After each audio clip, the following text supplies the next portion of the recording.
l'argomento appunto di questa sera è collegato al filo conduttore, ovvero all'importanza e al ruolo strategico che alcune famiglie padovane hanno avuto nella storia, nello sviluppo della storia della città di Padova. Questa sera ospiti sono il dottor Marco Callegari, che è responsabile per la biblioteca del Museo Bottacin di Padova e docente presso l'Università Cattolica di Milano, con appunto una docenza collegata a quello che è il mondo della storia del libro. Ma questa sera lo ritroviamo in veste proprio di storico e di conoscitore di quella che è appunto la storia in particolare di alcune famiglie che hanno assunto un ruolo particolarmente rilevante per la città di Padova. A seguire Giuseppe Cilione, che funge anche da padrone di casa questa sera e esperto tecnico della nostra piattaforma Zoom, che da anni collabora con l'Associazione Culturale Fantalica per l'organizzazione e l'ideazione di appunto degli appuntamenti di pomeriggi d'arte, sarà anche nostra guida in molti degli appuntamenti che ritroveremo a partire dalla fine di ottobre fino ad aprile, e Giuseppe Cilione anch'esso è uno storico. In questo caso ci darà appunto, ci illustrerà e ci darà una indicazione di quelli che saranno gli appuntamenti dedicati a pomeriggi d'arte di quest'anno. Quest'anno il primo appuntamento sarà a Palazzo di Niccolò da Carrara, nel complesso di Santa Maria dei Servi, lungo, diciamo, tra via Roma e via Marsala, e sarà il 24 di ottobre. Ricordo che in questo caso i posti sono veramente ormai limitati perché ci sono state moltissime richieste. Poi a novembre proseguiremo con Palazzo della Ragione, scopriremo anche il ruolo di alcune famiglie che hanno avuto un'importanza particolare per quello che era l'amministrazione anche della giustizia, che ha come protagonista ovviamente il palazzo. Avremo la possibilità di visitare Palazzo Moroni e scoprirne la storia, Palazzo Zuckerman e in particolare il Museo Bottacin, e qui ritroveremo il dottor Callegari. Quindi andremo a scoprire un palazzo poco conosciuto in Via del Santo, Palazzo Wollenborg, gestito dall'Università di Padova e in particolare il suo Museo della Geografia. Quindi andremo a visitare un castello fuori da Padova, ma interessante per la storia della sua famiglia, la famiglia Obizzi, col castello del Cataio. E quindi per concludere andremo a visitare Palazzo Papafava tornando in centro città e scoprendo un altro piccolo gioiello privato e poco conosciuto della città, come peraltro il primo nostro appuntamento, Palazzo di Niccolò da Carrara. Concludo ringraziando tutti coloro che hanno reso possibile questa nuova edizione, in primis il Comune di Padova che patrocina come ogni anno questa rassegna, e così anche l'Associazione Villeggiare, che qui è rappresentata da Giuseppe Cilione ma anche da Loredana Pavanello, storico dell'arte, che collaborerà anch'essa per le visite guidate, l'Associazione Progetto Portello e Acli Spettacolo, che partecipa per la promozione e divulgazione di questa iniziativa.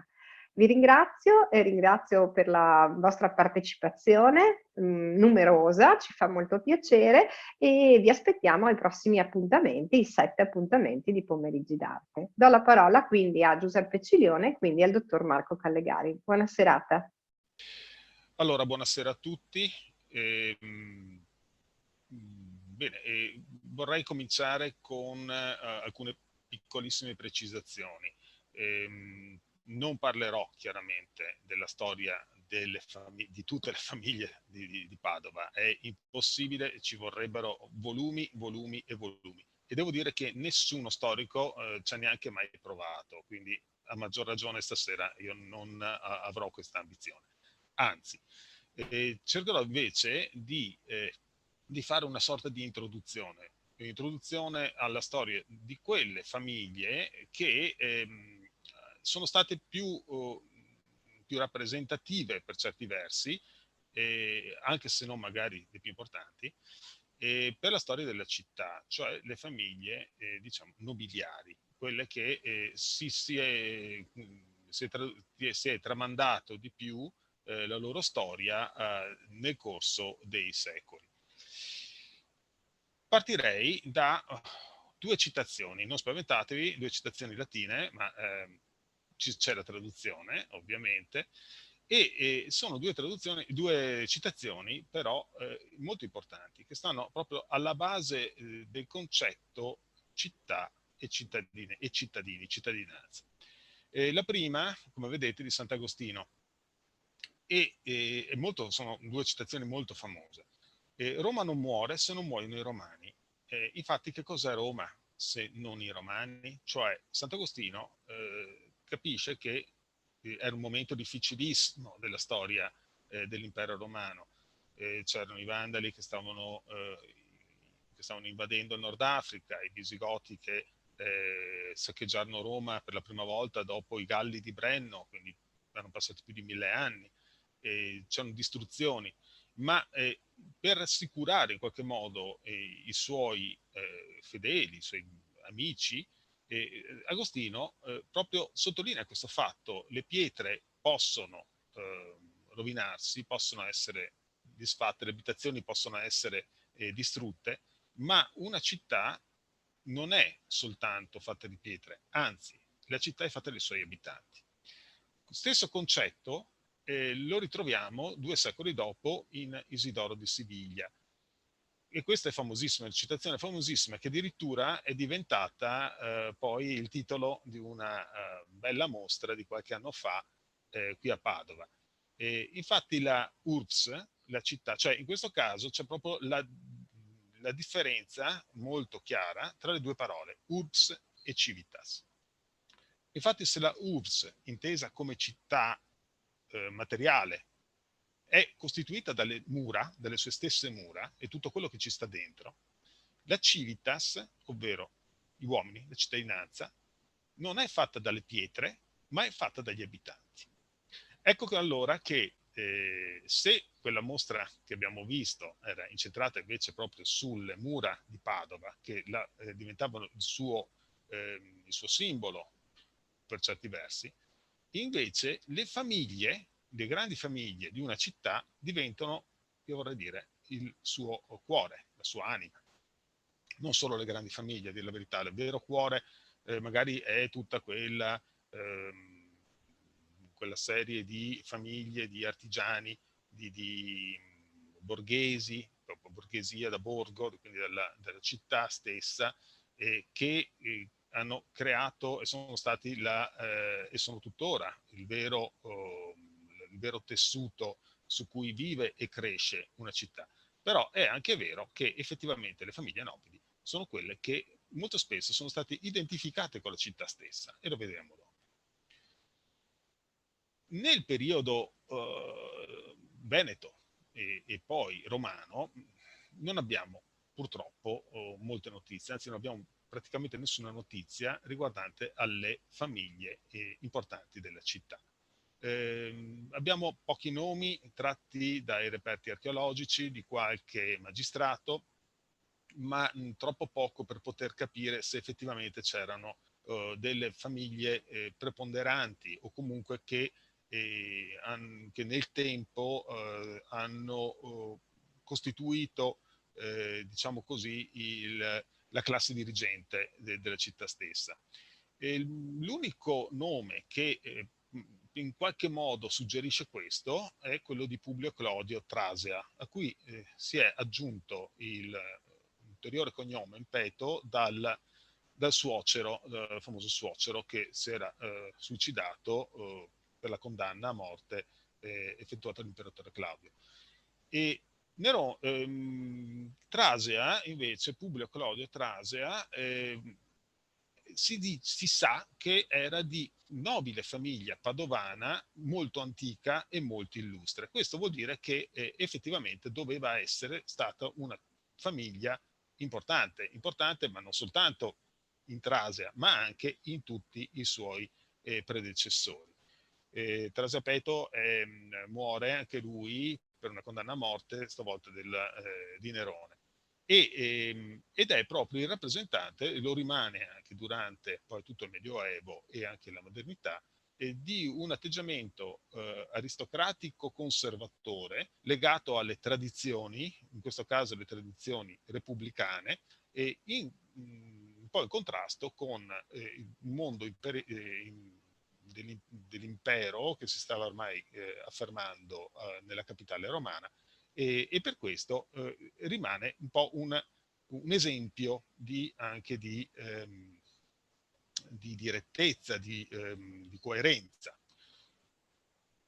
E questa è un po' anche la caratteristica che viene riconosciuta per esempio a Tito Livio, di cui sappiamo essere padovano, di cui sappiamo l'origine essere padovana.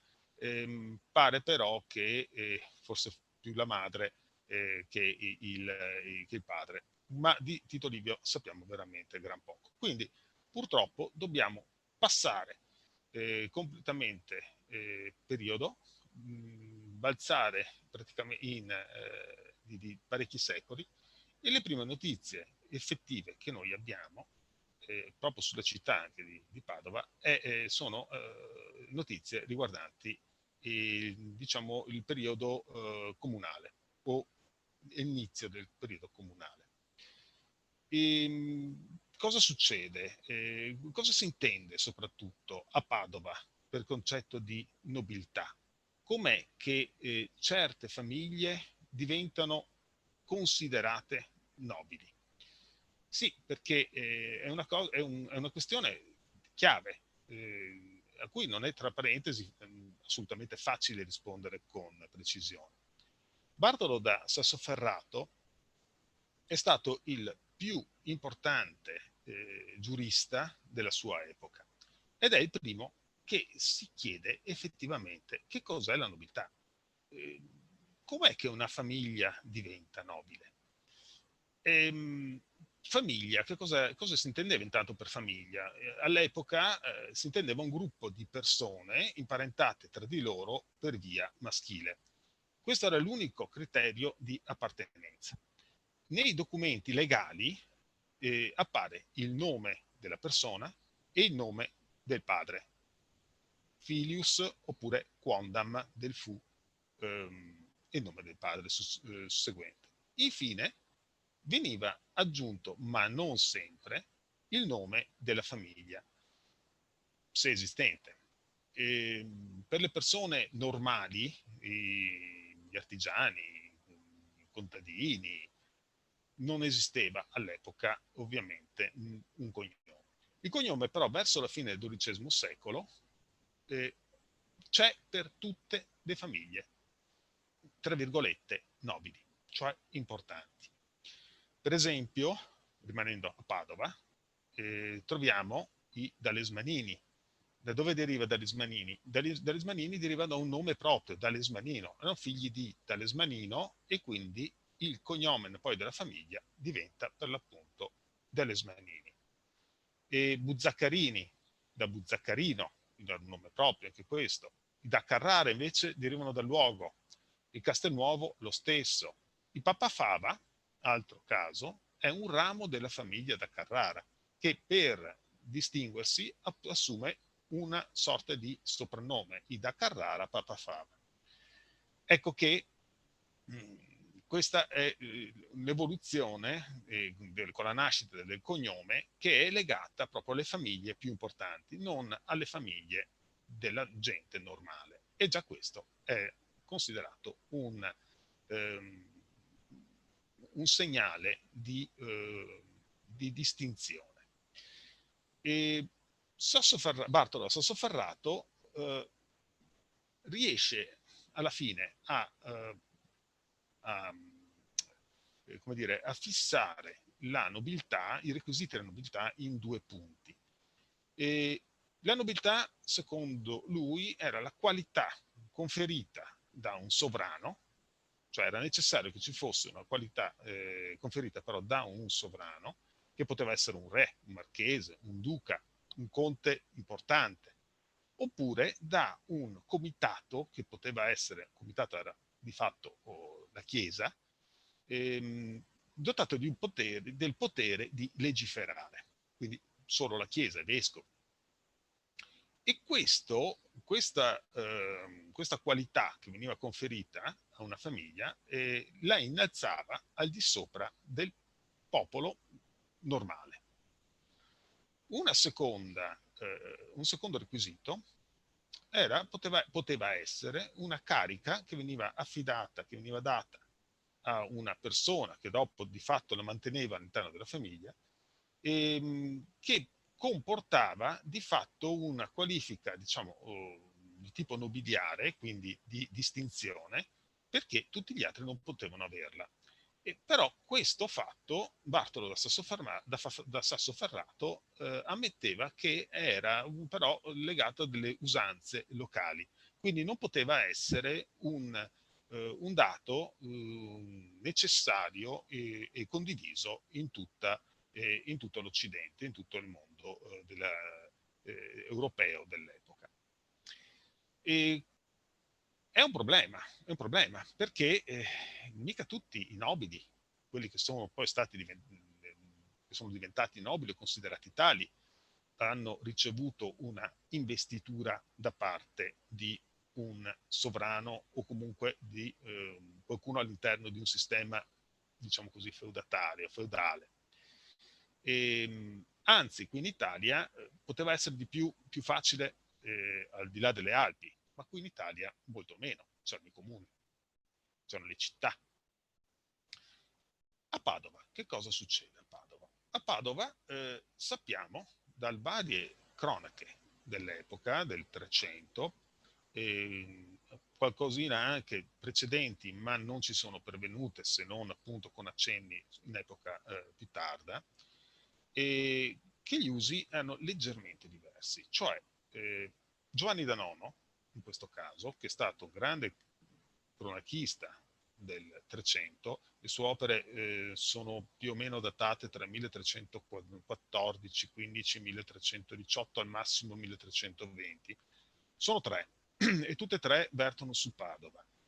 La Deedificazione Urbis, la Visio Egidi Regis Padue e poi infine il Degenerazione aliquorum civium urbis Padue tan nobilium quam ignobilium. Quindi tutte e tre queste opere sono centrate sulla città, sulle sue origini e sulle origini dei suoi cittadini più illustri, oppure anche quelli ignobili, cioè che sono, diciamo così, di ceto non aristocratico, però di una certa quale importanza.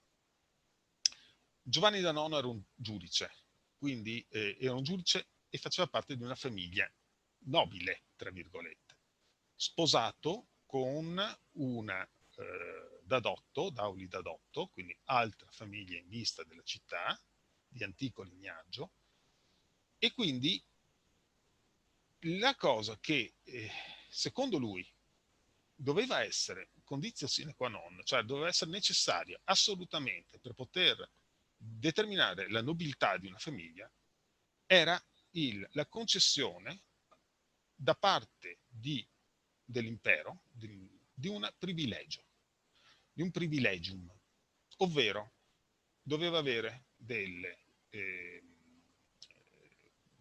diciamo così, un piccolo feudo, doveva essere stato conferito a questa famiglia un piccolo feudo sul quale poteva riscuotere delle tasse o avere comunque dei benefici. Questo era proprio il privilegio imperiale. Per esempio, la famiglia Conti di Padova, che Giovanni da Nono riteneva essere stata la prima famiglia che era stata investita proprio del titolo comitale da parte dell'impero, anche se non ci sono poi tracce di questo fatto, racconta che avevano il diritto all'interno della città di ricevere e riscuotere una pagnotta da ogni fornaio e una certa quantità di vino da parte di ogni locandiere.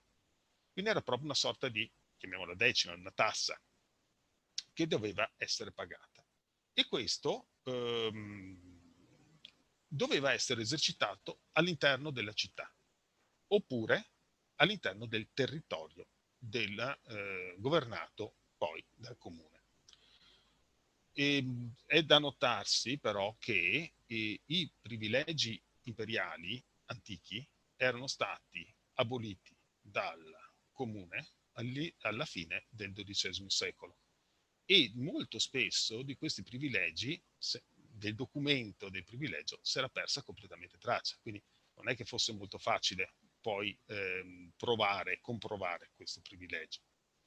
Quindi di fatto la nobiltà a Padova era una questione soprattutto di stima e di prestigio, che dovevano essere però accompagnati ovviamente dal potere.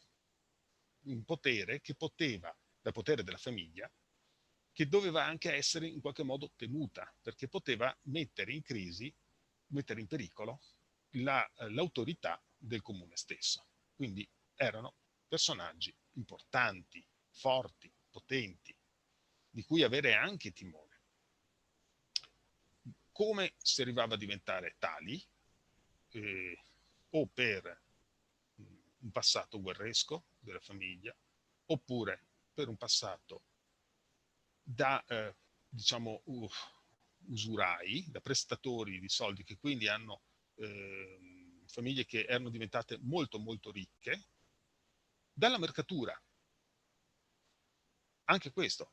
Ovviamente tutti questi origini, diciamo così, un po' umili, un po' alla volta dovevano essere fatte dimenticare.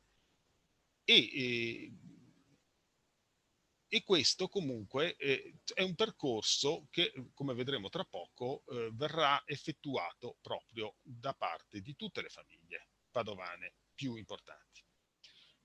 Come venivano denominate queste famiglie, non nobili, venivano chiamate magnates potentiores. Potentiores, potentiores. Cioè erano i magnati, ma quelli più potenti, quelli più forti.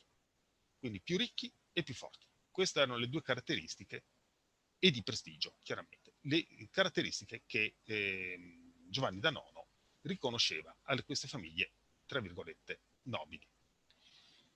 E come facciamo a sapere quali erano?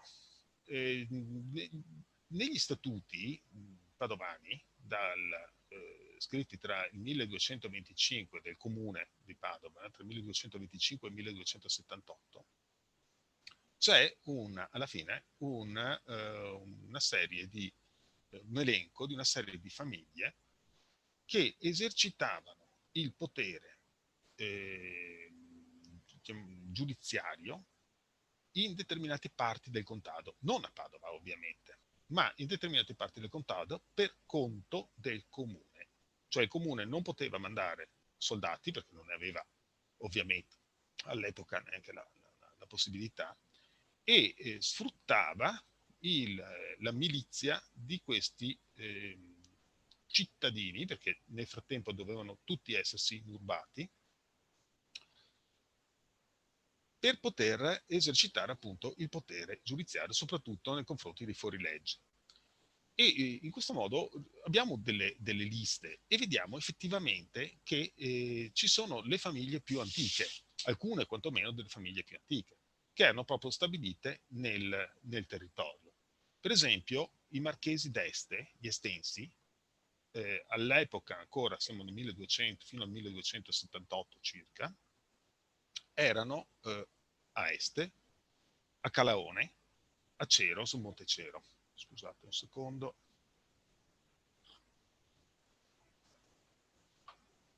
Da notare che poi, vabbè, sugli Este c'è da dire altre cose. I da Vigo d'Arzare, che erano a Vigo d'Arzare, i Trapolin o Trapolin erano da Altichiero, i Castelnuovo, che erano nella zona appunto dei colli attorno a Teolo, Boccon, Bo, Castelnuovo, eccetera, eccetera. C'erano i Forzatè, che erano a Merlara, Vallonga, i da Carrara, che erano divisi in due gruppi, in due rami. i da Carrara, con Marsilio da Carrara nel 1278 a Carrara, nella zona di Carrara, Carrara Santo Stefano, con tutta la zona attorno per Numia e Carrara, mentre i Papa Fava, i da Carrara Papa Fava, si erano impossessati di un piccolo feudo tra Agna, Anguillara, Borgoforte. Poi c'erano i da Campo San Piero, famiglia all'epoca la più forte, la più potente, Tisola Campo San Piero, che tanta parte ha avuto nelle vicende comunali padovane del 200, prima quindi da Carrara tra Ezzelino e i carraresi, che erano stabiliti in quella zona Campo San Piero, ma poi Santa Giustina in Colle, tutta la zona tra Cittadella e Onara. Quindi un feudo molto grosso, molto potente. I Campo San Piero avrebbero voluto diventare poi in futuro signori di qualche comune, ma sono arrivati troppo presto e la famiglia, la casata, ha declinato prima che si creassero le condizioni storiche adatte. Quindi la situazione appunto è questa, cioè ci sono questi magnates, queste famiglie molto molto forti e molto molto potenti, di origini incerte, oscure, che vogliono in qualche modo nobilitarsi. Non gli basta ovviamente soltanto essere forti, essere ricchi, ma c'era bisogno di qualche cosa di più. E qui comincia col Danono a essere chiara questa operazione di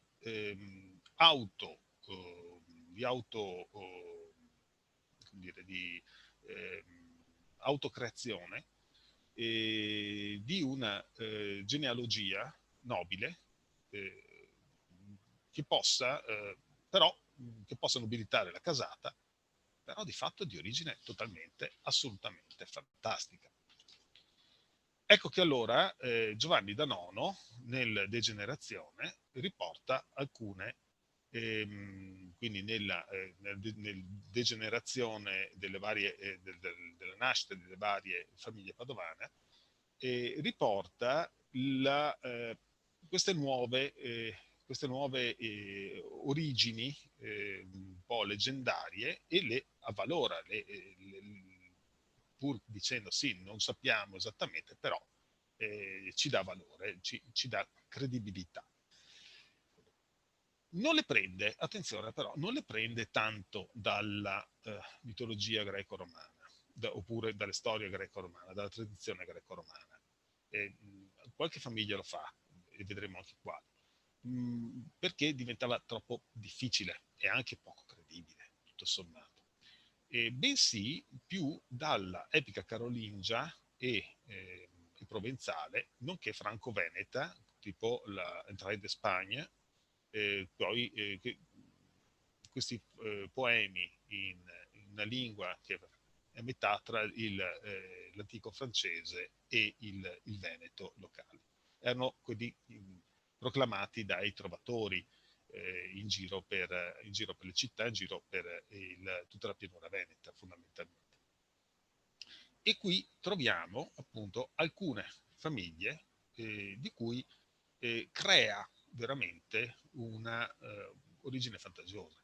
Gli Estensi, che erano però gli unici a vantare un titolo vero, erano marchesi, un titolo imperiale, li fa derivare da Gano di Maganza, Euganeus, quindi Euganei, figli di Gano. Gano era Gano di Maganza, che era il patrigno di Orlando nella chanson de Roland, ed era il traditore. Perché? Perché gli Estensi erano diventati, prima facevano parte della compagine diciamo cittadina dei maggiorenti cittadini, tanto che Marchese Obizio d'Este alla fine del XII secolo era stato anche tra i consoli padovani del comune, ma poi avevano delle mire territoriali di espansione che mal potevano mal potevano accordarsi invece con la voglia di libertà e di indipendenza del comune stesso. Tanto che gli Estensi trasferiscono poi la loro influenza più verso sud e andranno a diventare poi in futuro diventeranno i signori di Ferrara. Quindi è chiaro che in questo periodo storico, questa altezza storica, 1315 circa, gli Estensi vengono visti come dei traditori a Padova. I Danono stesso, la famiglia Danono stessa, la fa ascendere come origine a uno dei paladini di Carlo Magno, a Imerico di Narbona. I ronchi di campanile, addirittura, provengono da una famiglia longobarda legata al re Desiderio, che aveva dato loro, tramite Carlo Magno, il privilegio di cingere la spada di fronte in presenza dell'imperatore, eccetera, eccetera, eccetera, eccetera. E uno di questi privilegi molto fantasiosi, in questo caso si tratta di un vero e proprio falso, riguarda la famiglia dei Trasalgardi, capodilista Forza Te, che è una famiglia unica, che poi è divisa nei rami del capodilista e dei Forza Te. Giovanni Francesco Capodilista, qui siamo nel 1435, scrive e fa miniare in maniera bellissima il De Viris Illustribus Familiae Trasagaldorum Forzatet Capodiliste, il manoscritto conservato alla Biblioteca Civica di Padova, in cui riporta la storia di tutti i vari membri della famiglia. E non solo, anche è molto interessante perché parla anche di altre famiglie, dando appunto, integrando in qualche modo le informazioni del Danono, ma dicendo anche le fonti che prendeva, che aveva usato, erano fonti che poi oggi sono andate perdute. Comunque riporta la copia di questo privilegio, il primo privilegio della famiglia dato direttamente da Carlo Magno sul monte uno dei monti vicini al Monte Nenda. Riporta anche altri 3 privilegi successivi, uno di Federico Barbarossa, uno di Federico II, e tutti, ovviamente, tutti questi erano andati perduti e non erano assolutamente reperibili. È un atto chiaramente di autocelebrazione e di cercare di creare una credibilità, per quanto fantasiosa, ma nei confronti anche di tutto il resto delle altre famiglie. Questa è una cosa che lo fanno un po' tutti, un po' tutte le famiglie nobili.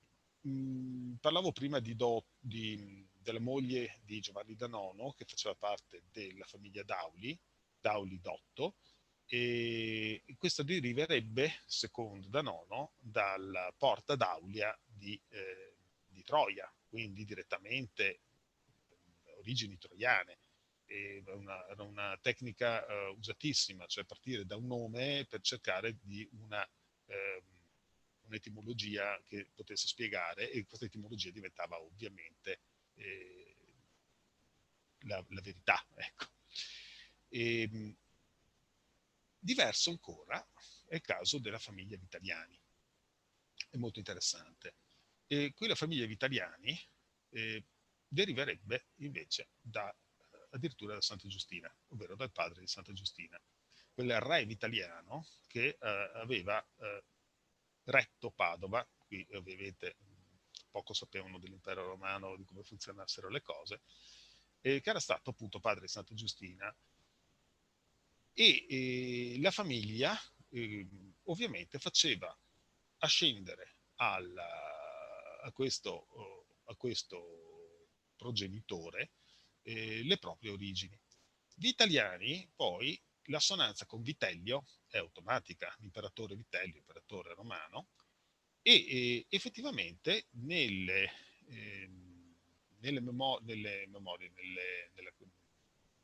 storia delle famiglie Vitaliani viene riportato questo fatto, cioè Vitellio di fatto era stata l'origine nobile della famiglia Vitaliani. I Vitaliani non avevano un vero e proprio feudo, era una famiglia locale, cittadina, all'interno della città, non per niente legati a Santa Giustina. E quindi in questo caso la nobiltà non era per un privilegio imperiale, ma era legata proprio alle origini della città stessa. Veniamo alla famiglia da Carrara, che è legata un po' a tutto questo mondo, perché la famiglia da Carrara, sia da Nono, ma anche Giovanni Capodilista, Giovanni Francesco Capodilista, la ritengono provenire insieme alla famiglia da Campo San Piero e alla famiglia Romano, quella di Ezzelino da Romano, dalla Germania, comunque di territorio germanico, arrivati più o meno alla metà dell'undicesimo secolo.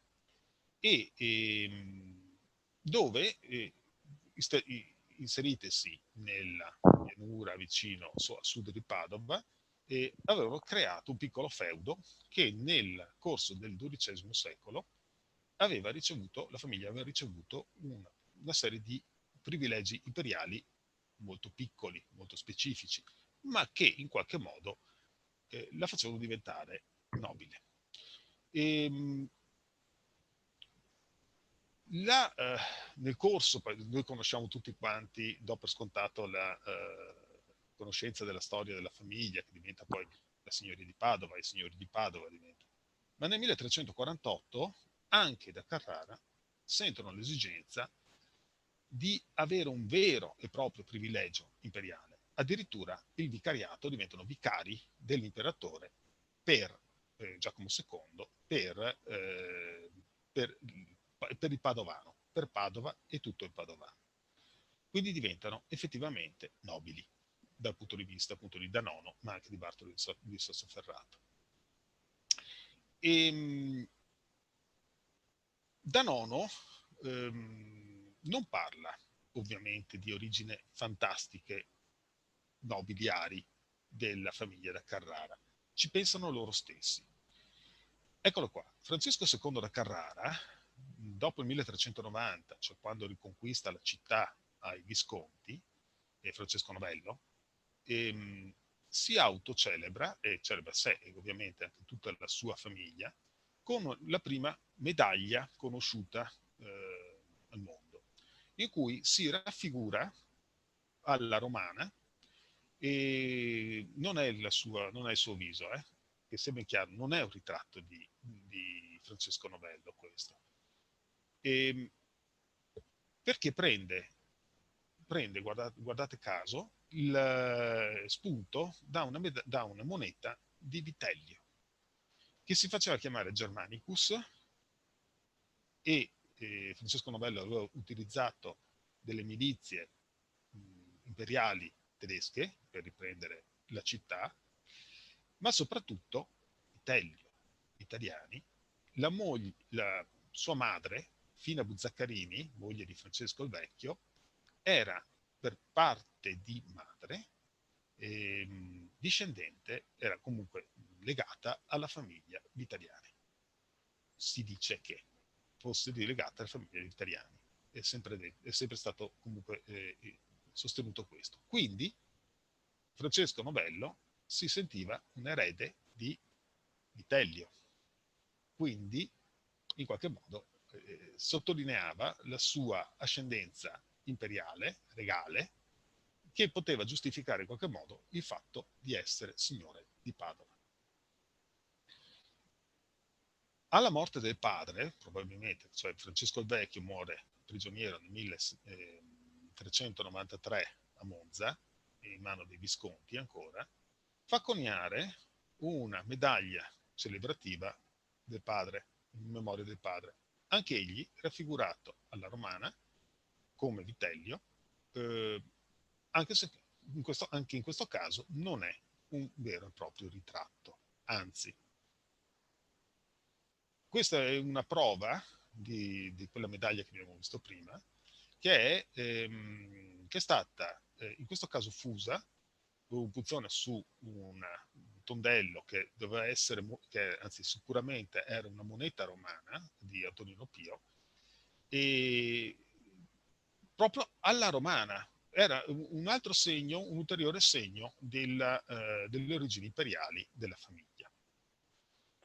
E nelle stesse vesti si fa raffigurare Francesco Novello, e questo è il Liber de Principibus Carrarensibus et Gestis Eorum, che è stato redatto, miniato, redatto prima del 1404, cioè prima della caduta di Padova, in mano veneziana, in cui i due Franceschi, padre e figlio, sono raffigurati esattamente come nelle medaglie. E questo molto probabilmente, Lorenzoni che lo dice, si devono essere erano tratti dal corridoio o la terrazza pensile, l'oggetto pensile affrescata da Guariento nella Reggia Carrarese, in cui c'era appunto la serie dei ritratti da Carrara, anche dei predecessori di Francesco Novello e di Francesco il Vecchio. Ma qual era la vera effigie? Quindi abbiamo una autocelebrazione a livello addirittura imperiale da parte di Francesco Novello per quanto riguarda la famiglia. Però c'è da dire che già precedentemente, a partire dagli anni 70 del 300, Francesco il Vecchio si è fatto raffigurare. Giusto nemmeno Buoi, Battistero del Duomo, qui c'è un ritratto di Francesco il Vecchio da Carrara, in mezzo c'è Petrarca, grande uomo, letterato, illustrissimo, ma anche non solo letterato, anche politico, comunque uomo di grande cultura e grande prestigio, che dà prestigio di riflesso anche all'intera casata di da Carrara, e fino a Buzzaccarini, la moglie di Francesco Vecchio, che era importante. Non voglio dire che fosse importante come il marito, ma la cui importanza era fondamentale. Erano italiani. Poco posteriore, tratto invece dalla Basilica del Santo, la Cappella di San Felice, ritratto da Antichiero da Zevio, ritratto di Francesco il Vecchio, quello con la barbetta al centro. Dietro c'è il figlio, Francesco Novello. Lo si riconosce bene, a parte la posizione, ma proprio dalla fisionomia, anche egli con la stessa barba del padre, ma scura. Francesco Vecchio ce l'aveva invece rossa. Anche qui, e col Petrarca, vedete, il Petrarca sulla destra in basso. Anche qui siamo a Basilica del Santo, le storie di San Giacomo, il posto più visibile, più importante, più iconico della città. I da Carrara si fanno ritrarre anche lì. Infine, qui lo dobbiamo anche ad Andrea Saccocci, l'amico Andrea Saccocci, il riconoscimento di quantomeno l'attribuzione esatta dell'individuazione di Francesco il Vecchio, che è questo il secondo, questo qui, e che siamo all'oratorio di San Michele, ritratto nel 1397, e vediamo qui da Jacopo da Verona, e vediamo Francesco Novello, Francesco II, ormai più anziano, vediamo con la barba grigia, che sta portando, siamo all'adorazione di Gesù nel presepio, al posto dei Magi, arriva il corteo dei da Carrara, con Francesco Novello davanti, e dietro c'è una bella cesura, i da Carrara morti, quelli gli antenati. In primis Francesco il Vecchio, che era morto pochi anni, era morto 4 anni prima, e poi tutti gli altri, così come sono raffigurati più o meno da Guariento nel Liber dei Principibus Carrarensibus. chi poteva farsi ritrarre così tante volte in posti così evidenti, così pubblici, se non chi pensava o riteneva di essere effettivamente distrito regale e di rappresentare la città, perché in questo caso i signori di Padova rappresentano la città. Tutte le altre famiglie diventano di secondo piano, se non addirittura di terzo. E c'è una identificazione quindi tra città e famiglia. Sappiamo bene che i da Carrara finiscono male. 1404 la città, 1405 la città viene conquistata da Venezia, 1406 vengono strangolati Francesco Novello con i due figli, Francesco III, l'altro non me lo ricordo, Umberto, mi pare, Umbertino, dai veneziani, di nascosto e in silenzio. Rimane soltanto un figlio, Marsilio, che cercherà più e più volte di riconquistare Padova, finché non viene catturato nel 1435, dopo l'ennesimo tentativo, e viene giustiziato. L'assedio di Padova, a questo punto, praticamente il patriziato, i nobili padovani, non hanno più potere politico. Venezia toglie qualunque spazio. L'unico potere che hanno è quello di cercare di migliorare il più possibile le proprie proprietà, i propri beni, la propria vita. L'unico tentativo che fanno, che c'è un piccolo tentativo durante la Lega di Cambrai, la guerra di Cambrai, di rivolta contro Venezia, nel momento in cui Padova viene occupata da Leonardo Trissino, il vicario imperiale, ma poi viene ovviamente riconquistata, e i nobili padovani che erano stati promotori di questa occupazione verranno o esiliati o incarcerati o 4 di loro giustiziati, tra cui anche un membro della famiglia Leonardo Conti, famiglia Conti, che era famiglia estremamente in vista e antica della città. Quindi non c'è più spazio per la nobiltà padovana, per rappresentare la famiglia, per rappresentare, scusatemi, la città, una famiglia che possa rappresentare la città politicamente.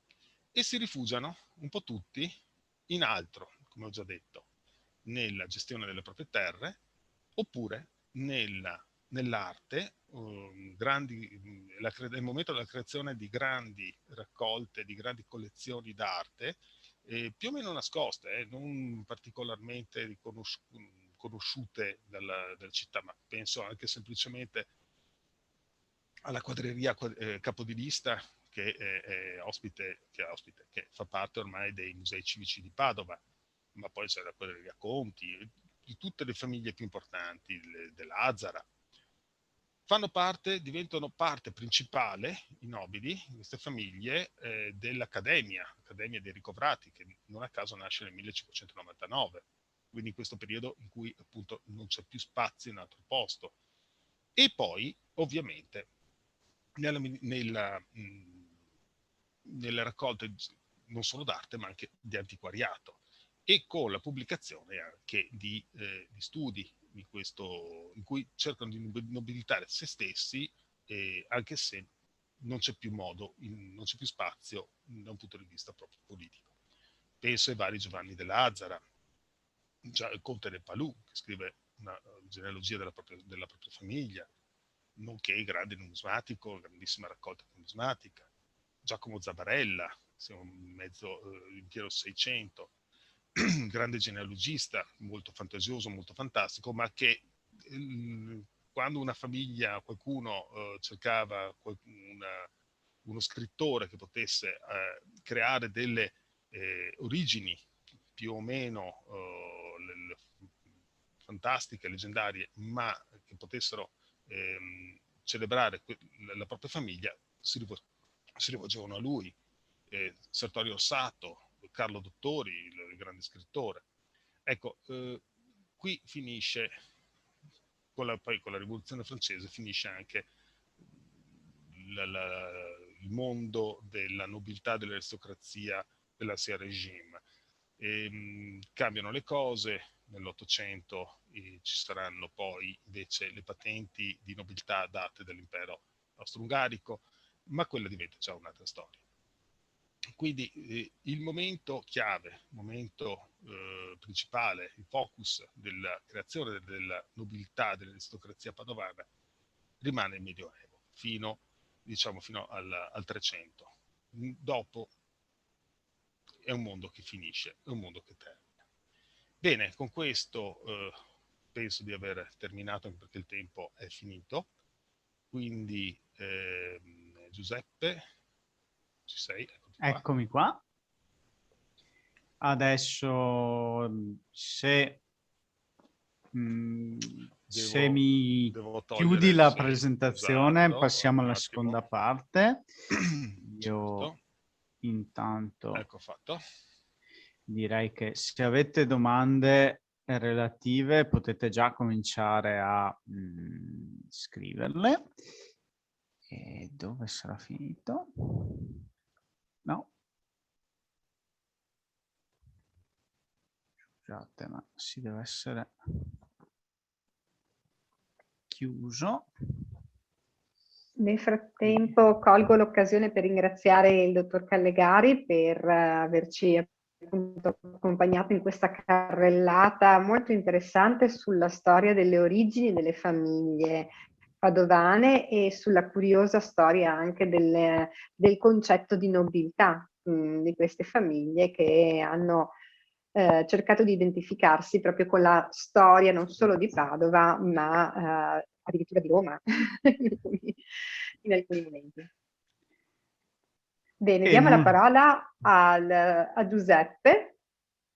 Allora, io sarò breve intanto, come si usa dire in queste occasioni, e intanto vi ho riproposto il calendario delle nostre uscite, anche perché io presenterò i monumenti che andremo a visitare e la loro relazione con le famiglie nel corso della storia di Padova. In realtà noi partiremo appunto dal palazzo di Niccolò da Carrara, che è siamo un po' orgogliosi, non so se si possa dire così, perché questo è di fatto, credo, una prima volta come visita. Il palazzo di Niccolò da Carrara, assolutamente privato da tanti anni, probabilmente aprirà per la prima volta le porte per noi il 24 di ottobre. E è importante, proprio ci collega a quanto diceva Marco, perché sì, porta il nome di Niccolò da Carrara, ma in realtà Fina Buzzaccarini, la moglie così importante di Francesco il Vecchio, che figura importantissima perché se Francesco il Vecchio possiamo quasi definirlo il primo sovrano del Rinascimento, anche se ante litteram, perché lui muore prima della fine del 300, però sua moglie è una figura importantissima perché è la più grande committente artistica di questo ultimo quarto, diciamo, del 300 padovano. Lei è la committente del ciclo di Giusto e Menabuoi al Battistero del Duomo, ma è anche colei che patrocina la costruzione della chiesa di Santa Maria dei Servi e che dona appunto il palazzo di questo parente Niccolò da Carrara perché diventi la parte centrale del convento dei Serviti, che sono uno degli ordini che si sta imponendo con il 300. Questo palazzo noi visiteremo probabilmente quella che era la biblioteca, che viene affrescata in un periodo imprecisato. fra gli anni 30-40 del 500 e i primissimi anni del 600. E ancora una volta noi vediamo come l'origine di Padova torni a essere fondamentale per la storia della città. E anche qui ci ricolleghiamo non solo alla storia greca, romana e così via, ma addirittura alla storia troiana, perché ci viene presentato questo ciclo, che è il più ricco ciclo riguardo la leggenda di Antenore, il mitico fondatore della città, che viene presentato con caratteristiche uniche. Questo che vi mostro è il finale, giusto perché così spoileriamo, in cui vediamo il trionfo di Antenore, che anche qui, come diceva Marco, la città e le sue mura, e ce lo dice la didascalia, Antenore celebra il suo trionfo sotto le mura di Padova, ricostruite dai veneziani. E infatti, che vediamo qui sullo sfondo, e infatti Antenore porta questo copricapo che in parte è una corona, in parte è una corona, è il corno ducale, fondamentalmente. Quindi andremo alla scoperta di questa particolarità, di questo particolarissimo ciclo, e non spoilerò di più, vi ho già mostrato il finale. Non riesco a rimetterlo. Cosa? Ok. Poi torniamo un po' indietro a uno dei simboli del potere cittadino, al Palazzo della Ragione. Sicuramente l'avete riconosciuto tutti, nella sua forma, diciamo, trecentesca, anche se ovviamente ci sono le ricostruzioni successive, ma dobbiamo ricordare che il Palazzo della Ragione, che forse è il più grande simbolo della Padova comunale, viene costruito dopo aver liberato questo spazio, che sono le due grandi piazze, tre grandi piazze, le grandi piazze, da una serie di piccoli palazzi, abitazioni, che il comune acquista da alcune famiglie nobili che avevano costruito in modo un po' disordinato, diciamo, nel corso del loro inurbamento, perché i signori, abbiamo detto, erano tali perché avevano un feudo, quindi tendenzialmente una proprietà in campagna.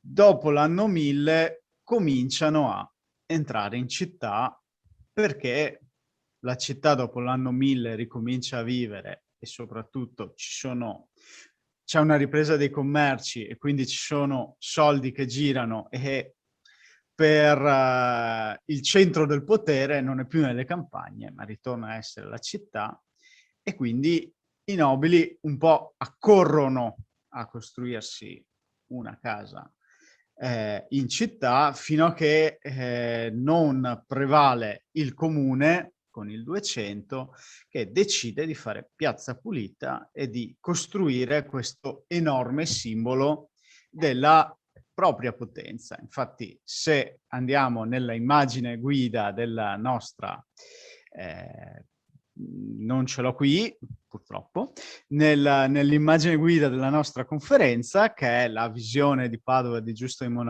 Mena Buoi in Cappella di Luca Belludi al Santo, si vede questa Padova fortemente urbanizzata, molto densamente popolata di abitazioni, in cui spicca appunto il Palazzo della Ragione. E quindi noi questa volta lo vedremo sotto quest'ottica, non solo per il suo straordinario ciclo di affreschi, ma anche come simbolo di un potere comunale che mette d'accordo le famiglie con quello che è il nuovo potere della città. Passando da un secolo all'altro, da una forma di potere all'altra, i due edifici sono adesso collegati, ma se il Palazzo della Ragione è il massimo simbolo del potere comunale, quello che adesso è il nostro municipio è in realtà sorge sul nucleo certamente di parte degli edifici del potere comunale, ma soprattutto prende il nome di Palazzo Moroni dall'architetto che ha ricostruito la sede del Podestà. Il Podestà era la maggiore autorità politica sotto Venezia. Quindi il nostro palazzo comunale, che noi vedremo a dicembre, ci racconta di questo ulteriore avvicendamento del potere. Ed è una fase della città in cui tutto viene ricostruito. Non a caso, fra le cose di cui Venezia si appropria, c'è anche la Basilica di Santa Giustina, che abbiamo visto essere la antenata dei da Carrara.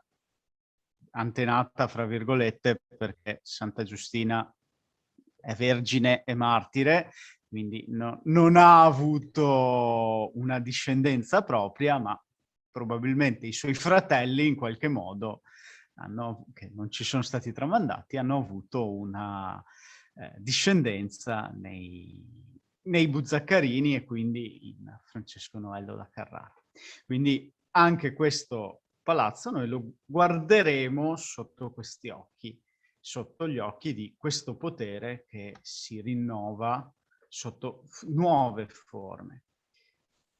Contemporaneo è appunto invece il fatto che con l'arrivo di Venezia le famiglie padovane, e non solo, anche quelle veneziane, vengono incoraggiate a trovarsi una nuova forma di abitare, per usare anche qui un termine più recente, nel contado. E quindi c'è la grande fioritura della villa, che ha ovviamente una serie di declinazioni, fra cui quella spettacolare che vedremo del Castello del Cataio, costruito dalla famiglia padovana degli Obizi.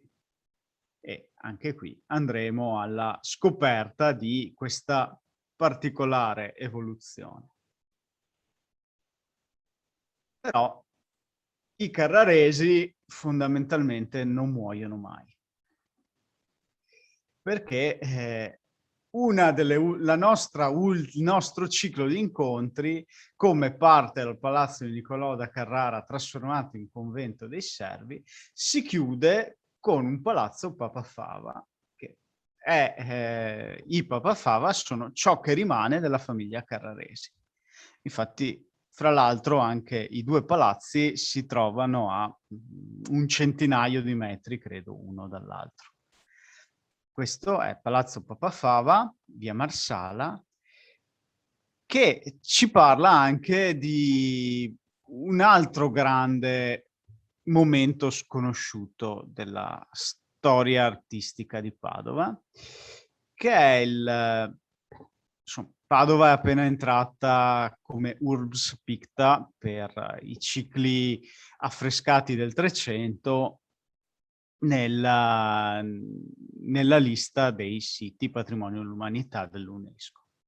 Ma Padova è città dell'affresco in assoluto. Abbiamo una serie di affreschi cinquecenteschi, una serie di affreschi seicenteschi e una grande ricchezza in realtà di affreschi ottocenteschi voluti da un personaggio assolutamente particolare e illuminato, come Alessandro Papafava, a cui l'anno scorso è stata dedicata questa mostra, l'anno scorso, sì, era tra il 2019 e il 2020,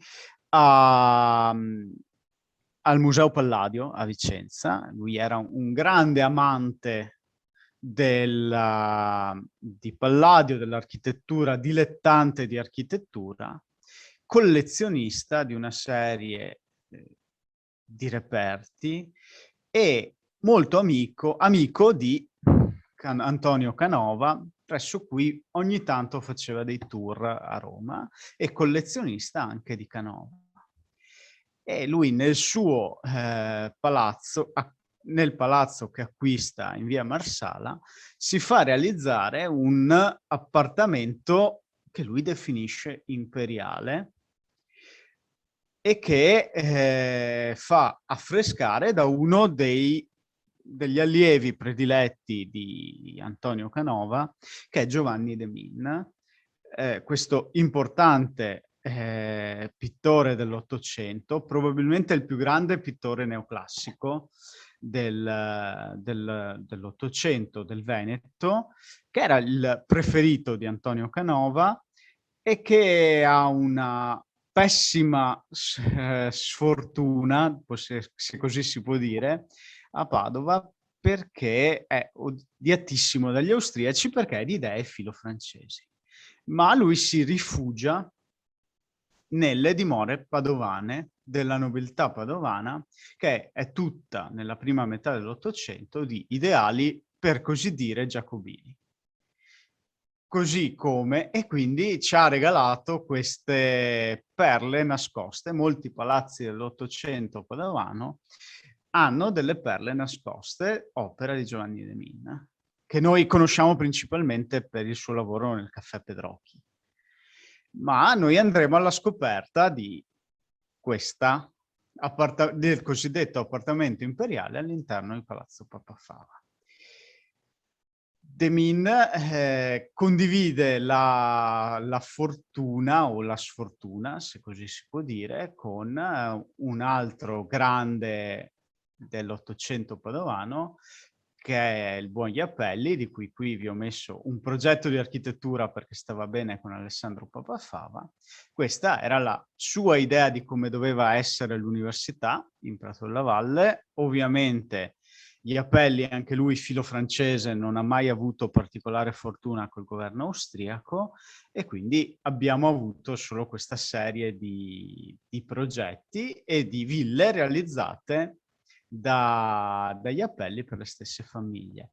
Ma Iapelli ci serve anche perché un suo allievo ideale, Pietro Selvatico, realizza è una figura fondamentale per la storia padovana, perché gli dobbiamo tendenzialmente due cose, a parte essere uno dei maggiori teorici dell'Ottocento artistici. Gli dobbiamo intanto la salvezza della Cappella degli Scrovegni, perché se la stavano già portando in Inghilterra, e due, la realizzazione del Museo Civico, originariamente nella sua sede al Santo e poi trasferita nella insula, ogni tanto, degli Eremitani. Il Museo Civico è legato alle famiglie padovane, nonostante siamo col Regno d'Italia, quindi, come diceva Marco, le famiglie nobili padovane sono ormai tendenzialmente decadute. Tuttavia, quelle collezioni che sono sopravvissute e che sono state conservate per secoli dalle varie famiglie, per la maggior parte sono confluite nel patrimonio del Museo Civico Padovano. Il Museo Civico Padovano non ha solo quadri provenienti, diciamo, dal territorio, dai conventi soppressi e così via, ma soprattutto dalle collezioni delle famiglie che con il lavoro dei diversi direttori sono state raccolte e conservate per la città. Noi abbiamo scelto di vedere una cosa che si vede un po' di meno, tranne Marco che la vede tutti i giorni, giusto? Sì, qui faccio un piccolo intervento perché è casa mia questa. Esatto. Allora, qui vediamo l'allestimento vecchio, tra virgolette, che adesso non c'è più. Stiamo finendo ormai di realizzare il nuovo allestimento che è completamente diverso, con colori completamente diversi delle pareti. l'atmosfera, le luci completamente diverse, quindi sarà una scoperta, quella del 16 gennaio, di qualcosa di nuovo che non è mai stato visto prima. Questa immagine qui non c'è già più, ve lo posso assicurare io. Eh, è tutto un altro mondo, è tutta un'altra atmosfera, estremamente più affascinante. Anzi, vi direi, portatevi dietro una macchina fotografica perché avrete molta soddisfazione. Era uno spoiler anche questo, Certo, ovviamente. me l'hai lanciato e io l'ho preso. Museo Bottacin che conserva una importante collezione, su cui non diremo oltre perché abbiamo già spoilerato. E chiudo questa carrellata con un'altra delle visite che sarà a Palazzo Wallenborg, Museo di Geografia. Abbiamo scelto perché è il più innovativo fra i musei dell'università, ne abbiamo già visto qualcuno nella scorsa edizione di Portello Segreto, ne abbiamo visti anche nelle altre edizioni, ma ci piace comunque portare sempre uno dei musei universitari perché, beh, da un lato l'università oggi può essere definita come l'ente che porta avanti quello che erano le famiglie nobiliari nel Medioevo. Cioè è il massimo strumento di cultura della città e forse addirittura l'entità, fra virgolette, più potente all'interno della città. Sappiamo tutti quanto conti l'università nel suo 800° anno. Ovviamente sta facendo un grossissimo lavoro sulla proposta delle sue collezioni, che sono ricchissime. Ognuna delle facoltà fondamentalmente ha una sua collezione che tendenzialmente risale indietro di almeno 3-4 secoli. Ce ne ha parlato la professoressa Tommasella nel corso dell'ultima edizione di Portello Segreto e che confluirà in quello che sarà il progetto del Museo della Natura e dell'Uomo a Palazzo Cavalli alle Porte Contarine, che non possiamo vedere per il semplice fatto che l'università lo sta completamente restaurando e rinnovando.